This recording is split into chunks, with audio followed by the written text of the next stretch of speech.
that's kind of what cybersecurity it is. There's a lot that goes into it, but a brief overview is just stopping the bad guys from getting your data, or stopping unauthorized access to your network, to your data, to your your digital and physical assets in some sense. So where do I start? This is gonna be kind of like a short roadmap. A lot of this ties into each other, but I think it's important to start with a self-assessment.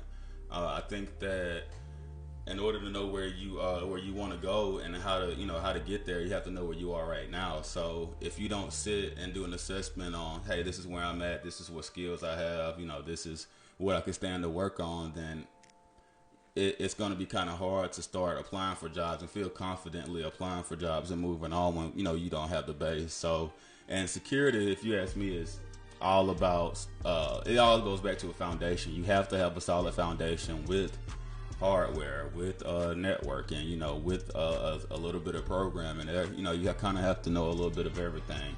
The good thing about that is the way to, once you get that foundation, once you do that self-assessment and you have that foundation, built, and you know where you are, you can move on to training. Training, we'll definitely get into that. While you're training, I would advise networking too. I would advise doing steps 2 and 3 kind of in tandem, because while you're training, you may come across some material that you may not understand, and if you're networking at the same time, you may run into a group of people that can help you with that. Networking is for sure why I'm here, and that will also sometimes lead into the last, and that's the resume interview, because you may come across people within this networking process that get you to that next job. The saying, it's not about what you know, it's about who you know. Depending on the situation, that can be very true. So we'll continue through this. This kind of going to be the brief overview of what we talk about tonight. If y'all got any questions, feel free to drop them in the chat. Appreciate y'all for tuning in again. So the self-assessment, again, we kind of went over that a little bit. Is what do you know versus, what don't you know? You have to be honest with yourself. A lot of these, I've seen a lot of ads now for, you take this course and with no prior knowledge, you can start making 6 figures. That's so unrealistic. And I think that that's a detriment to the community, because you hear that and you may be working a job that you don't like. You like, I can get into cybersecurity and be making 6 figures. And then you start looking at what it takes to actually get that job. And you're like, oh. So, know where you are first. And that's nothing wrong. I'm a self-learner. I learn every day. A self-assessment, I think it's important to do this at least once a year. To know where you are, know where I like to do it at the beginning and the end of every year. Know what skills you need to work on, know what you need to pick up. That's just good housekeeping. Need to go down. Training. All right. So, if you are in school, this is like for you right here, and then everything else after this is pretty much the same for you. Leverage the resources you have at school, because while you're at school and you have that information systems teacher or that computer software engineer teacher, and you have somebody showing love. Hey John, appreciate the light, my guy. I hope you're doing all right tonight, man. Brella. So anywho, if you are in college, you want to take advantage of that training, because you have you have access to just like a treasure trove of resources. There'll be career development. And you may not even know about it, but there's something set up at your school to where they have employers come in and they're looking for you guys. They're looking for new college students. Lonzo, appreciate the like and the share, my guy. Eddie, I appreciate the like. I appreciate y'all tonight. How y'all doing, man? Happy Tech Tuesday. So yeah, take advantage of those college resources. That could negate all this other stuff I'm talking about. You can really, if you leverage the right way while you're in college, come out sitting really nice. To my people, hey, shout out to you like me, who not coming in the traditional way, who kind of may have been in another career, or who just are interested in looking into it. Technical training is a good way. There are a lot of paid resources. You can pay to go to a boot camp. There are some free ones.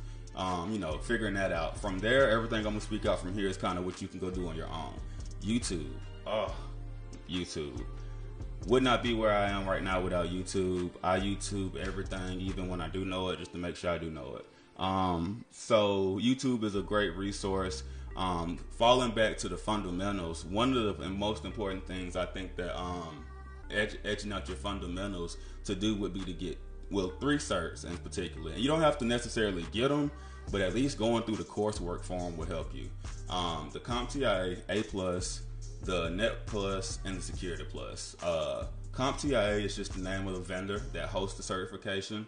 The A Plus is kind of like, it goes over pretty much every topic in IT, but not very deep, and it gives you a good overview of the technologies and stuff you'll be working on.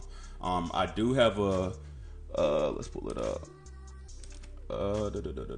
We do have a link list. We have some stuff. Mad Bomber, what's good? Shout out to my old instructor Shirley Hicks. She helped put this together.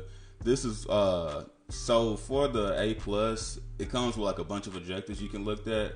And what she did was, not only did she list the objectives and what helped her pass, but she left links to each objective that are here. So it's an article or something to where instead of just reading a book, you may have a video on it.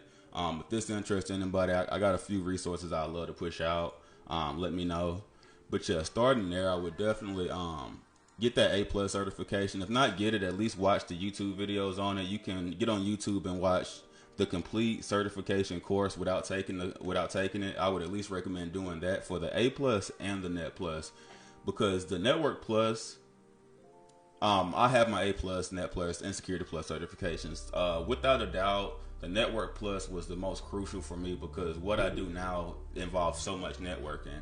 And if you can't speak to, how the internet works or how, the OSI layer works, you can't speak to those things, it's going to be hard to do your job on a daily basis. You can't speak to, IP address spaces, subnet, and things of that different nature, then it's you may bite off a little bit more than you can chew. So, again, that goes back to the self-assessment and everything, but training, I would definitely suggest getting your foundation would be good with the A plus, Network plus, Security plus. Additionally, where we are right now, you can't be in tech without learning some form of programming. You don't have to be Steve Jobs. You don't have to be, the next genius with it, but you do have to have a base level understanding of, if you're looking at some programming, what it's supposed to do. Me, myself, I'm studying Python right now. It's very applicable to a lot of the things I do within the environment that I work for right now. So I'm personally walking myself through some Python courses. After, LinkedIn, everybody knows what LinkedIn has a lot of good learning courses. Humble Bundle is a subscription site where you can go and pay like $25 a month, and they'll have a big resource of ebooks that may be on coding one month. The next month they may be on hardware. The next month they may be on cloud technology, or maybe on security, but you can find something for you there every month. I have at least 50-60 books I've gotten from Humble Bundle. Platt, appreciate the like. Tristan, I appreciate the like and the share. Platt, what's good, man? Tech Tuesday, we just rocking out, just trying to share a little bit of information and talking, man. If it's anything I'm going too fast on, or if anything you want to know about in particular, let me know. But what I'm doing today is really just a base video on how to get into the field, and I'm gonna go from here. I'm gonna start going specifically into each topic and bring on guests that can speak to that. So this is kind of like the preview of what's to come for the rest of the year. So Pluralsight is another paid training site that you can get on. A lot of companies have a subscription to it. Mine does, so it's something I take advantage of. Udemy and YouTube. Okay, Udemy, YouTube, and TryHackMe are my top three training resources. On Udemy, they have a lot of paid classes, but you pay about $11-12 a month, and they have classes on Udemy from how to play the piano to how to start doing ethical hacking to how to make an egg sandwich. Literally, Udemy, the bottom left, has courses on everything. Once you solidify your foundation and you start feeling good about security, I would recommend doing some CTFs, what are called capture the flags. And those are just security exercises that allow you to practice rooting a machine, or just finding out, exploiting any vulnerability that may be on that machine for learning exercises. TryHackMe is a great site for that. They have a lot of rooms they host where you can do that. They also will walk you from zero experience to ultimate pen tester, super crazy scary hacker, and everywhere in between. TryHackMe is a really great resource. And podcast, man, if you're gonna commit to the industry, you have to know what's going on in it. I can't tell you the two interviews I have had for cybersecurity. I've been asked both times to speak towards a relevant cybersecurity event, a recent breach, and be able to speak towards what happened there. So one of the things I would recommend is there are a few. Again, we're gonna put out a link list for everything, and there are a few good podcasts that you should definitely pay attention to. Darknet Diaries is probably the first one I think of off the top of my head. But there's a few other than that. Networking, again, this is important. So while you're going through your process on trying to get into the industry, you have to reach out to people. You know, there are other people who are in the same boat as you. There are other people who are trying to move up. There are other people who have moved up, have been through this, and are trying to help people. You never know. Twitter has been monumental for me personally. I've had a lot of my guests for Tech Tuesday randomly come from Twitter. I just reached out. LinkedIn is a great place, especially once you start getting that resume put together. You start getting some experience. That's a way to move up. I can't tell you how many, since I've moved into the career I am now, how many employers reach out to me, or how many recruiters reach out to me. And, you know, I'm happy where I am with my employment, so I'm kind of, you know, cool, but that's a resource that should I ever need it, I have right there at my fingertip. Facebook groups, believe it or not, there are some good ones. Discord, it's an app that, you know, a lot of people use it for gaming and other things, but there are a lot of people who host Discord servers where they share good resources, share tests, where somebody may have taken a test and they can tell you like what not give you any answers to it, but what to look out for, share the resources that they use to study, hop on a call with you if you're stuck on something. You know, it's a really good app. And then you also have Slack, and Slack is kind of like Discord. A lot of people host some really good Slack spaces. Shout out to Black Girls Hack, actually, and Miss Tanisha Martin of Black Girls Hack. Really great group. They don't just take black women, they take everybody, but specifically are tailored towards helping people of color break into the industry. So again, shout out to Black Girls Hack. Y'all be sure to check them out. Resume interview. Okay. So this all comes down to this. You got your training. You know, you did your self-assessment. You know where you at. You started your training. You've been networking. Now you're like, all right, Alante, all right, City.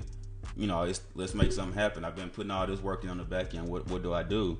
You know, throughout your training process, I recommend updating your resume semi-annually or after each big project or a certification or win or something like that while it's fresh on your mind. Another thing is to cater your resume towards the job you're applying for. If you're, if you're getting ready to apply for, you know, a security analyst position at PNC Bank, they don't want to know about how many hamburgers you cooked at Sonic. You know, that's not being rude. That's just being honest, you know. So unless you're able to tie something you did at Sonic towards something, or wherever, towards something security related at that job, then power to you. But I would also say, you know, if you put it on your resume, be able to explain it. People read resumes. That is a fact. People read resumes and will ask you questions. So don't overextend the truth thinking that'll get you that interview, because you will be asked to explain, you know, what was put on that resume. Two of my biggest ones though are do research on the company. Make sure it's a good fit for you ahead of time. There are a lot of websites like Glassdoor. I think Indeed has a section too, but they'll have sections where the people employees who work for a company do a review, and they can tell you like for what position, what their experience was. They can give it a rating them from 1 to 5. They can tell you what to watch out for, you know, things like that. I think that's crucial to, you know, just be aware of what you're getting yourself into. And on the flip side of that, you want to do your research to let the company know you're interested in them. So, you know, if it's, you're just gonna make up something. If I'm applying to, you know, Google tomorrow, if I have an interview for Google's research division, then, you know, it may not hurt me to go look at some of the biggest projects they're interviewing and show my interest within that. You know, do the research, be proactive, be intentional, and and prepare for the interview, which entails all of this. But specifically, hop on YouTube. For real, this is with any position that's outside of cybersecurity, within cybersecurity. Before you have an interview, guys, get on YouTube, look up that position, and then interview questions, and watch you at least 2 or 3 videos. If you cannot answer those questions as confidently as those people do, sit down with those questions, answer them in your own words, get in the mirror, look at yourself, answer them, and get ready, because that's. And I have a video, I'll drop a link to it later, of how I had an interview with IBM about 2 years ago, and I bombed it. Did no research on the company, was not ready for the interview like I was supposed to be, and I didn't get the job. So Again, a lot of these things I'm speaking from experience and from some of the people I've been blessed to meet on this journey. This is really it though for tonight. I just kind of wanted to give everybody a really brief interview of just how to break into the field. Again, we will be going more into depth on each one of these topics plus more as the year moves on. You're going to start seeing me stream from a few more places. I got a few more projects we're going to be doing. Got some more gaming. So I just wanted to kind of touch base with everybody, let y'all know I am alive. I'm doing okay. Everything's good on this end. I hope all of y'all are all right. And I'm excited for the year. So, Happy Tech Tuesday. I probably am going to come back with a little cyberpunk in a little bit. I just wanted to give everybody, a brief overview of where Tech Tuesday is headed. So, I hope y'all are excited because I am. And thanks again for rocking out with me tonight.